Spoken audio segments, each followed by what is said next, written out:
Although I wasn't alive at the time, it's my understanding The Exorcist was the biggest movie event of the century. The reaction was like a combination of the hype for Star Wars mixed with the Blair Witch Project. People lined up for hours to get in, and started crying and throwing up while watching the movie. Not because of too many shaky camera shots, but because they were scared shitless because they believed the devil was real. The Exorcist received a condemned rating from the Catholic Church. I'm not sure, but I think that meant it was an official sin to go see it. The Legion of Decency condemned a lot of movies, from the Rocky Horror Picture Show to A Clockwork Orange. The condemned rating was retired in 1978. It seems like a quaint idea now, but in the 50s and 60s, Hollywood took this condemned rating seriously, as having your film boycotted by religious audiences could really affect the box office. Long before the MPAA and its X rating, films were recut after being rated C by the Legion of Decency. Not even Stanley Kubrick was immune. When he made Spartacus, Universal removed the homoerotic bathing scene between Laurence Olivier and Jamie Lee Curtis's father. Do you consider the eating of oysters to be moral and the eating of snails to be immoral? I think it was Pauline Kael who first pointed out how odd it was for the Catholic Church to revile The Exorcist, considering it depicts a world where Catholicism is the one true faith, and the only thing capable of defeating the ultimate evil. Yeah, The Exorcist should have been a church recruitment film. Thanks to The Exorcist, being a priest was suddenly cool, and there were countless films in which the clergy was called upon every time there was something strange in the neighborhood. You motherfucking worthless cocksucker! One forgotten film that comes to mind is 1988's The Unholy, produced by Vestron.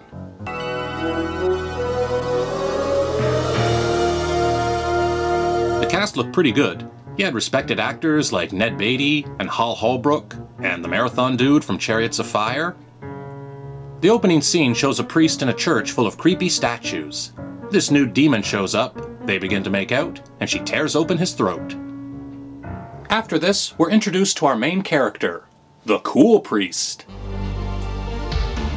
While the opening credits roll, he's driving his car through the nighttime streets of New Orleans. Where do you think you're going? I'm a priest officer. I'm sorry, Father. Park right there. I love how that gets him right into the crime scene. You see this happen in a lot of other possession movies, like Amityville 2, where being a priest is like having a fast pass at an amusement park. I'm the priest. He's with me. Hold it, gentlemen. Okay, let them in. He was their priest. Okay, Father. For no good reason whatsoever, it's suddenly 3 years later, and the cool priest has been summoned to a hotel where someone is about to commit suicide by jumping off a ledge.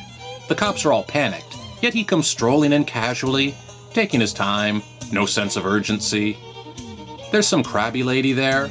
I guess she's supposed to be the hotel manager. I don't want any blood in this hotel, okay?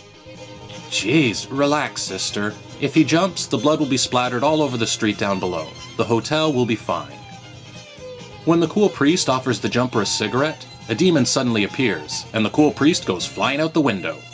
Now you'd think he'd be hurt pretty bad, but miraculously, he not only survives, he doesn't have a single injury. This gets the archbishops thinking he's some kind of super priest, so they send him to the same church Buddy got killed in the opening scene, figuring Super Priest will be able to defeat the evil inside. Super Priest befriends a young girl, who's involved in some kind of satanic dance club, where they put on mock human sacrifices. She believes the Unholy is targeting her and Super Priest, so she comes up with a plan to protect them. It's pretty genius. Don't. Father, please make love to me. She wants Super Priest to bang her. That way, they won't be so innocent and pure anymore, and the Unholy will lose interest and leave them alone. Stop this and get dressed. But Super Priest is too snobby to throw her a bone. Turns out he's saving himself for a 10, and she's about a 7, 8 tops. It's kind of disappointing to see such dehumanizing and sexist attitudes thrown about, but hey, that was the 80s for you. The hotel jumper shows up out of nowhere, still rambling about this unstoppable evil. He crushes his eyes and makes a huge mess on the church floor before bursting into flames. The end of the movie is pretty silly. First, the Unholy shows up in the form of the hot chick. Super Priest is all right, now we're talking, and is totally about to do her.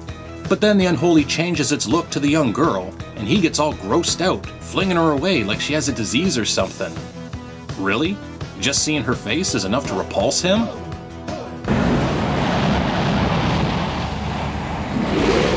The Unholy shows its true form, some kinda dog-looking monster, and two little demons running around. The dog monster effect isn't that great. I can just picture the group of technicians off camera, doing their damnedest to operate the thing, thinking, yeah, this isn't gonna work. Just as Super Priest is about to get a BJ from the dog monster, he calls upon God to help him out, and lo and behold, suddenly he has the power to obliterate the little monsters and send the Unholy back to hell. Gee, too bad he was the first priest to think of trying that. This whole thing could have been ended ages ago. Boy, I bet the actor was pissed off with the hair and makeup people for leaving his premature bald spot exposed in this shot. He probably didn't even realize he looked like that until seeing the finished film. You really believe he watched the finished movie? Good point. The ordeal has left Super Priest blind, so now that he no longer has to look upon this poor young woman he finds so offensively unattractive, he allows her to become his seeing eye dog. Wow, what a real humanitarian this guy is. I must say, I'm impressed you went this whole video without making one clergy molestation joke. Oh no, we're much more highbrow than that.